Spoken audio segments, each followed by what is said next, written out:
Celso, helicóptero pousando. Dá o start pro helicóptero da PM. São vários sacos pretos. Tem muita coisa, galera. Muita coisa. Vários sacos pretos.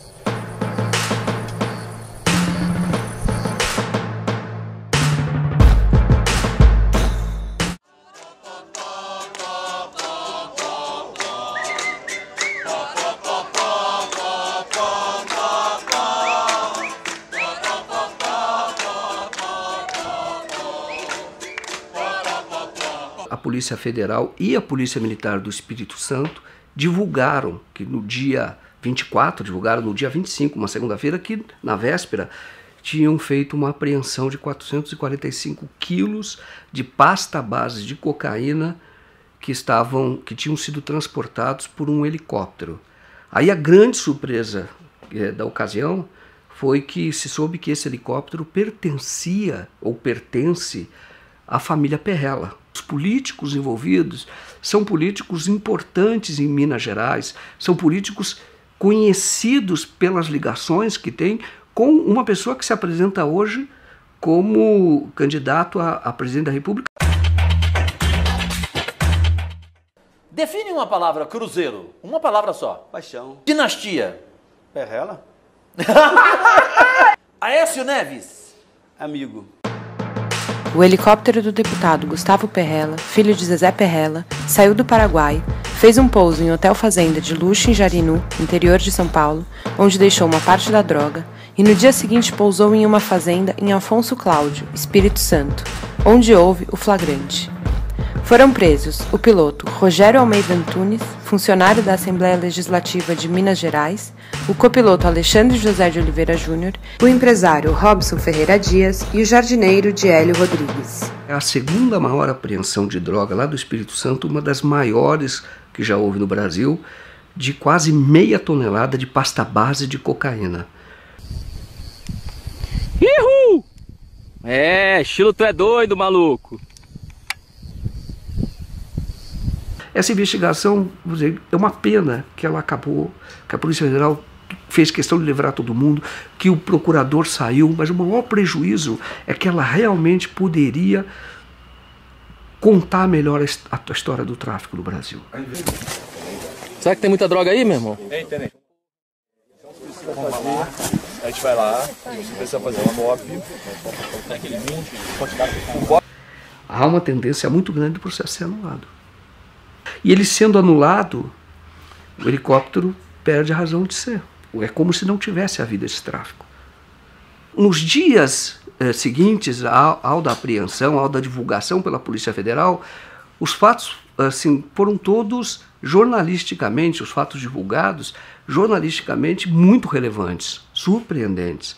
Então você descobre que o piloto ele era funcionário da Assembleia Legislativa de Minas Gerais. O próprio deputado autorizou o transporte, dizendo que não sabia do que se tratava, mas autorizou que se fizesse esse transporte.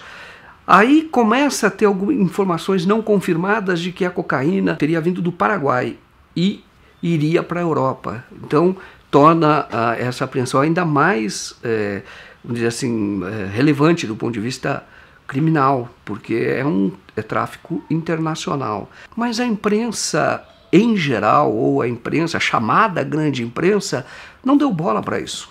Não deu bola. Ela tentou esconder o caso, esconder rapidamente, falava muito pouco, não falava muito das ligações políticas do senador Zezé Perrella. Não houve divulgação na mídia impressa, por exemplo, ou na televisão da liberação dos traficantes.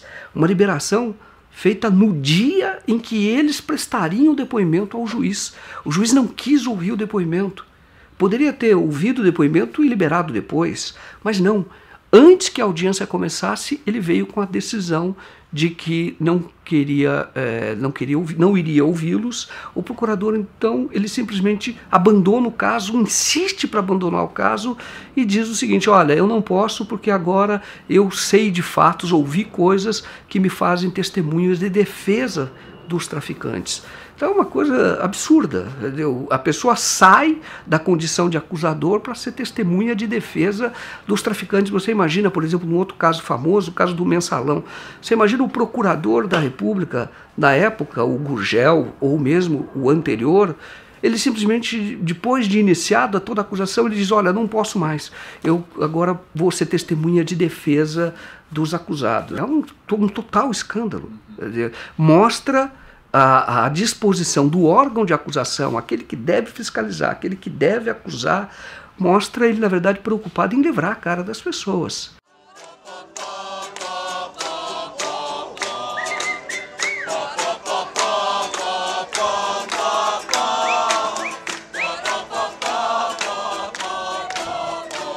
Várias investigações em curso, com provas, inclusive, sobre a relação dessa família Perrella, tanto o Gustavo como o Zezé, com várias ações ilícitas. E isso já é, sim, material suficiente para abrir uma investigação, uma CPI, aqui nessa casa, para poder investigar isso. A questão da carne adulterada com água congelada, ela não é mais falada em canto nenhum. A questão dos 2,5 milhões numa verba estadual dedicada à família, à empresa deles, não é mais falada. Nós temos o medo que essa questão de 450 quilos de cocaína dentro de um helicóptero de um deputado estadual, numa fazenda, num senador, isso cai no esquecimento muito rápido. Uma pessoa que você precisa jogar luzes, entendeu? Porque eu diria, o que se diz no Estado, que ele é financiador das campanhas, grande financiador das campanhas, ele tem casos, processos hoje respondendo no Ministério Público por improbidade administrativa, porque as empresas que ele tem prestam serviços para o governo do Estado a preços superfaturados. Suspeita de irregularidades no enriquecimento do suplente de senador em Minas e presidente do Cruzeiro, Zezé Perrella. O Ministério Público quer saber como ele conseguiu comprar uma fazenda avaliada em 60 milhões de reais. Na propriedade, o Cartola planta e estoca grãos, tem uma floresta de eucalipto, uma fábrica de ração, cria gado e suínos. A sede, ampla e luxuosa, tem piscina e pista de pouso para aviões com até 15 passageiros. Hoje a remuneração bruta de um deputado estadual é de R$23 mil. Perrella ocupou uma cadeira na Assembleia Legislativa de 2006 a 2010. Também foi deputado federal de 99 a 2003. O Ministério Público quer saber de onde veio o dinheiro para o patrimônio se multiplicar tão rápido. O senador Aécio Neves impôs ao ex-presidente Itamar Franco, quando candidato ao Senado, que tivesse como suplente o Zezé Perrella. Consta que o Itamar Franco não queria, mas até para ser eleito foi uma exigência do Aécio. Como é que é a história da fazenda? A minha fazenda fica a 300 e poucos quilômetros. Essa aqui saiu na televisão aí, que a Record mostrou. Na Record? Eu ia sempre de avião, porque eu estou a 40 e poucos quilômetros de 4 cidades, né, por terra. E quando você vai de carro, você tem que atravessar balsa, essas coisas todas. Resolvo ir numa cidade do lado lá, que chama Paineiras. Estava eu e meu diretor de futebol. Chegando lá e tomamos umas pinguinhas, né? Evidente. Voltando, fazenda? Cara, eu não achava fazenda nem pro diabo. Cheio Você de eucalipto, dirigindo? entroncamento, eu dirigindo. Tinha uns caras bebendo lá, eu parei. Falei com o cara assim, chamei o cara lá, ele veio no carro, falei, você podia me fazer um favor? Onde é que é a fazenda do Zezé Perrella? Ele falou, pô, tá me tirando, Zezé Perrella é você. Falei, eu sei que eu sou eu, caramba, eu não sei onde é que é a minha fazenda. Então, eles são populares em Minas Gerais por conta do envolvimento deles com o futebol profissional, com o Cruzeiro. Eles são conhecidos também, bastante conhecidos, vamos dizer assim, de promotores do Ministério Público, porque já tentaram, vem tentando há muito tempo investigar a família, mas sempre esbarram, os processos não andam, pelo menos não andavam até o helicóptero. E em Minas Gerais, eles são conhecidos por terem poder, bastante poder, ameaçar jornalistas. O único jornal que chegou a fazer denúncias contra ele, trocou de proprietário, tem um outro proprietário, e o jornal simplesmente não fala mais, nem do caso do helicóptero. É hoje em dia? Exato, é hoje em dia. O seu nome, por exemplo, foi ligado à queda de um helicóptero agora, recentemente, em Minas Gerais, com 400 quilos de cocaína. É uma piada, Está preparado, né, senador? Isso é uma piada. Da família, o senhor acredita que acompanhar a família? Não, ele tem que explicar, até hoje não ouvi nada que, acho que ninguém menos, que o vinculasse a essa questão. Temos que dar ele direito de defesa, mas é preciso que isso seja rapidamente esclarecido. O senhor já é... A blindagem em Minas é absoluta, né? Eu costumo dizer que em Minas Gerais, por exemplo, não existe mais a tese de Montesquieu, a separação dos três poderes. Aqui, executivo, legislativo e judiciário se misturaram num só. A gente costuma dizer que se foi trocado pelo lema dos mosqueteiros, né? Um por todos e todos por um. Se é verdade que não há envolvimento dos proprietários, mas por que esse helicóptero foi usado? Então, o helicóptero, ele acabou sendo, ele é um grande ponto de interrogação. 3 ou 4 dias depois da apreensão, você tem o delegado da Polícia Federal que convoca, que chama a imprensa para dar uma entrevista cujo objetivo era mostrar ou dizer que para a Polícia Federal, o Zezé Perrella, dono, senador dono do helicóptero, o deputado dono do helicóptero, não tinha nenhuma relação com esse caso. Ele veio num papel que não é dele. O papel dele é apurar. É por isso que existe o aparelho policial. O chamado, quando as pessoas que entendem de direito dizem, o chamado contraditório, quando você vai provar que não é bem assim, você vai dar uma versão contraditória, esse é o papel do judiciário, é quando chega ao juiz. Mas até ali, você tem um aparelho, o aparelho policial, o aparelho do Ministério Público, é justamente de acusação. É justamente de buscar, quando vê indícios, buscar elementos para poder acusar. Isso é para proteger a sociedade. Só que não é justo que essas pessoas, nesta fase de indiciamento ou de suspeita, elas sejam presas. Mas, enfim, elas são efetivamente suspeitas. Agora, depois você tem o judiciário, que seria imparcial, que julga ouvindo advogado de defesa e Ministério Público. Neste caso, você parece que só tem defesa. Você não tem acusação. E aí quando se diz que a própria imprensa que tem esse papel, nós ouvimos já que ela é o cão de guarda da sociedade, que ela tem esse papel de fiscalização, ela também não fez, ela também se omitiu. Você tem, por exemplo, uma pessoa do Rio de Janeiro, que é o Robson Ferreira Dias. A polícia disse que ele era um comerciante, assim, menosprezou, como se fosse uma pessoa um laranjão. E não é. Esse era empresário de futebol, também empresário de futebol profissional. E tem muitos bens na cidade dele, em Araruama. Ele fez viagens para negociar a compra da cocaína na Colômbia. Ele fazia os contatos na Europa. O Alexandre tem uma escola de pilotos em Campo de Marte. E aí quando você conhecia o Alexandre, então você vê que o Alexandre era um empresário em ascensão, crescendo muito rápido. Em 3 anos ele não tinha nenhum helicóptero, passou a ter 5, muitos alunos, ele muito ambicioso, muito articulado, muito preparado, muito inteligente, sem nenhuma passagem pela polícia. Ele era maçom, participava de associações de pilotos, ele era um cara respeitado, entendeu? Como empresário, em ascensão.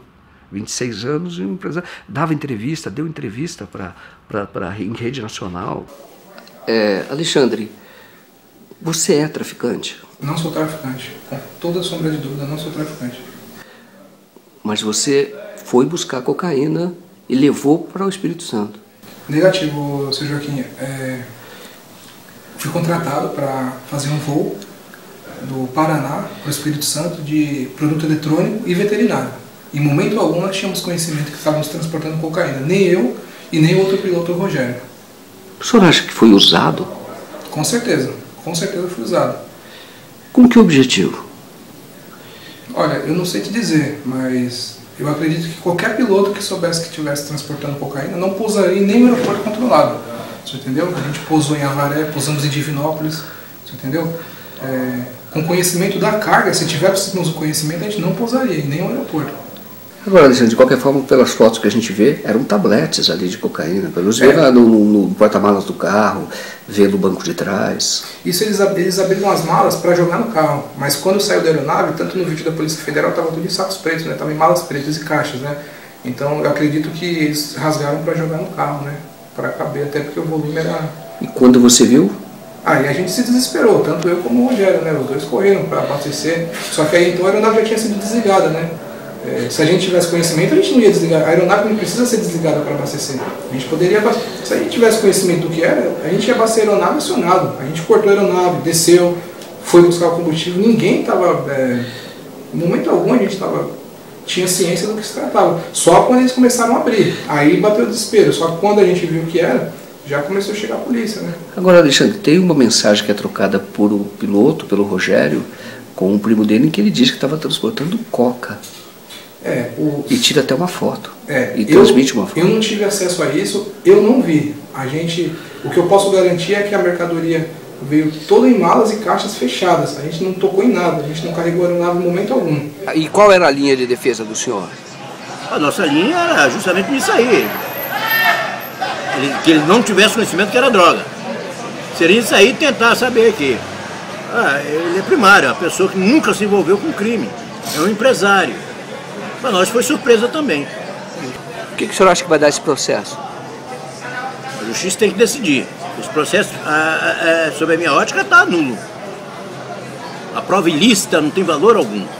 Por que São Paulo, que tem a maior frota de helicópteros do mundo, e esse piloto que nos deu entrevista, foi ele que articulou o transporte?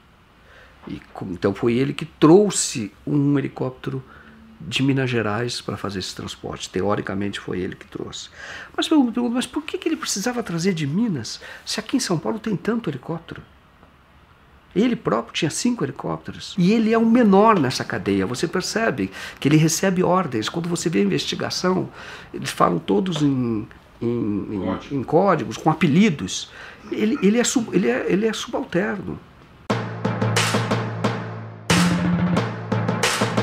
A descoberta foi da polícia, esteve lá, só que ela não valorizou isso dentro do processo. Porque a droga, pela legislação, o próprio território do hotel, por ter guardado a droga, está sujeito até confisco, assim como o helicóptero. E então são pessoas que são empresários, sem nenhuma passagem, riquíssimos, são donos do hotel. Num Jeep verde, eram 3 homens que vieram até o helicóptero, pegou o Jeep e levou para dentro do hotel. Estavam todos em malas pretas, em sacolas pretas grandes. Foram todas para o hotel. No dia seguinte ele volta lá, pega de novo, só que havia menos sacolas, havia 3 sacolas a menos. Volta de que horas vocês pararam em Jarinu? Isso, quando veio e descarregou. Do Campo de Marte para Jarinu dá 15 minutos. A gente chegou lá no meio de 15 mais ou menos. Isso quando estava indo, pegando a mercadoria. Exatamente. Mas e quando descarregou a mercadoria, era que horas? Era por volta de umas 4h30, 5 da tarde. De sábado? De sábado. E você sabe quem são as pessoas que pegaram essa droga? Não sei quem são as pessoas. A única coisa que foi passada é que ia ter um Jeep e iam ter 3 pessoas para receber. Um Jeep verde e 3 pessoas. Né? Segundo ele, era funcionário dele da 25. Então a gente pousou no Hotel Fazenda, em momento algum a gente pousou no local escondido, pousamos no local. Eu e o Rogério, outro piloto, a gente não tinha conhecimento do que estava transportando. A gente sabia apenas que era produto eletrônico e veterinário. Em momento algum a gente desconfiou que era droga. Você acha que os donos dos hotéis sabiam que estava sendo descarregada essa mercadoria lá? Eu não posso afirmar para o senhor. Não posso afirmar isso. Até porque eu não conheço os donos do hotel. Né? Eu fui contratado pelo rádio e foi a única pessoa que eu tive contato. Né? Então quando você vê esse helicóptero, você vê a escola de helicóptero, o cara crescia muito, crescendo muito, o empresário. Você vê outro empresário de futebol do Rio de Janeiro. Aí você vê esse hotel, é grandioso esse hotel. Tem shows do Bruno e Marrone, aquelas coisas bem grandes, sabe? Vai muita gente lá, entendeu? Aí quando você vê isso, você fala, cara, você tá... Olha que oportunidade que a gente tem de contar bem a verdadeira história do tráfico. Entendeu? Esse hotel é algo que a gente deve aprofundar, nós como jornalistas devemos aprofundar. Eu fui até um ponto, vou dizer que ainda não fui além, porque nós iríamos muito à frente da polícia. E nós não temos os instrumentos para fazer isso. Entendeu? É uma investigação virgem que a gente vai na frente, totalmente na frente, porque essas pessoas sequer foram acusadas, sequer foram mencionadas.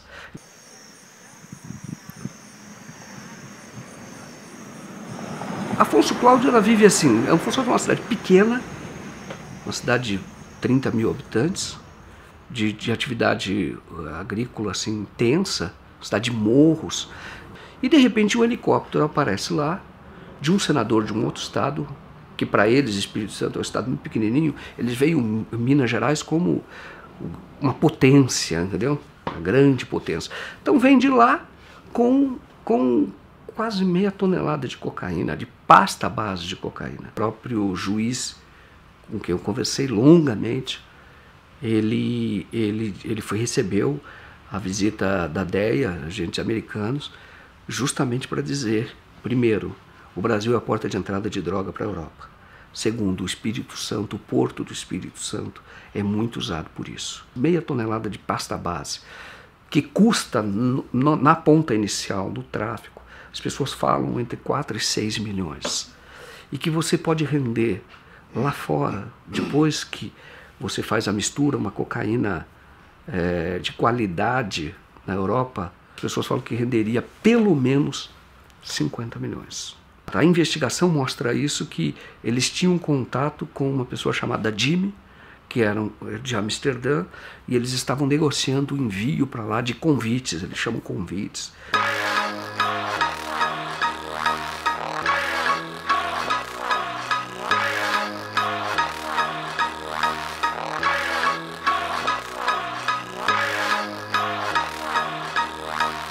A investigação parou. Os caras foram soltos. Foram soltos sem pagar fiança, sem exigir, por exemplo, tornozeleira, que poderiam ficar em tornozeleira, sem nenhuma obrigação de comparecer mais à justiça. O helicóptero pode ser devolvido para a família Perrella. A droga vai ser queimada, mas ninguém tem certeza que se o que vai ser queimado será a mesma droga.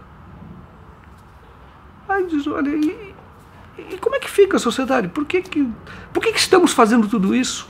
Agora, impressionante é que se hoje você for em qualquer presídio, feminino sobretudo, a maior parte das pessoas que estão nesses presídios, presos como ratos, assim, de superlotação, a maior parte é por tráfico de drogas. A maior parte. Mas olha que contradição. São as pessoas pegas com meio quilo, às vezes até para consumo próprio, essa é a discussão. Essas estão presas, mas presas por 10 anos, por 12 anos. Entendeu? Arrebentou totalmente. É isso que o Brasil está aprendendo.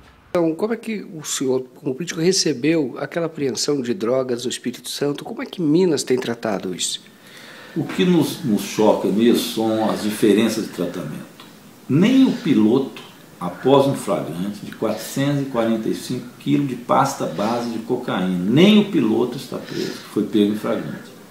Mas nós temos um jornalista que, por editar matérias que não são do interesse do senador Aécio Neves, está preso há mais de 4 meses, doente, teve infarto, está na enfermaria do hospital, não foi condenado a absolutamente nada, está preso. Nós temos ainda em Minas Gerais, já condenado por 102 anos de cadeia, assassinos e o mandante do assassinato da chacina de Unai, que assassinaram na época 7 sem-terras. Eles já foram condenados a mais de 100 anos de cadeia e estão soltos por habeas corpus, que lhes dá o direito de responder. Aliás, já foram condenados, estão em liberdade para fazer o recurso deles em liberdade, e já condenados. Esses conseguiram habeas corpus. E o jornalista não consegue um habeas corpus. Então nós temos aqui preso político, nitidamente preso político. Aqui está tudo dominado. Tudo é feito em torno do senador Aécio Neves. Virou espécie de imperador. Zezé, a maior torcida de Minas é a do Atlético. Não tem nem comparação, né, Calil? A do Cruzeiro é muito maior. E a camisa mais linda do Brasil também é do Atlético. É isso, rapaz. Azul é azul. Desculpe, mas quer ver eu acabar fácil com essa discussão? Pra vocês, quem vai ser o melhor governador pra Minas? Anastasia, porque a Anastasia tá com a S desde o primeiro dia. E ajudou Minas a crescer, né? Esse caso do Helicoca foi, na verdade, um grande aviso. Olha, o crime compensa. O grande crime compensa no Brasil.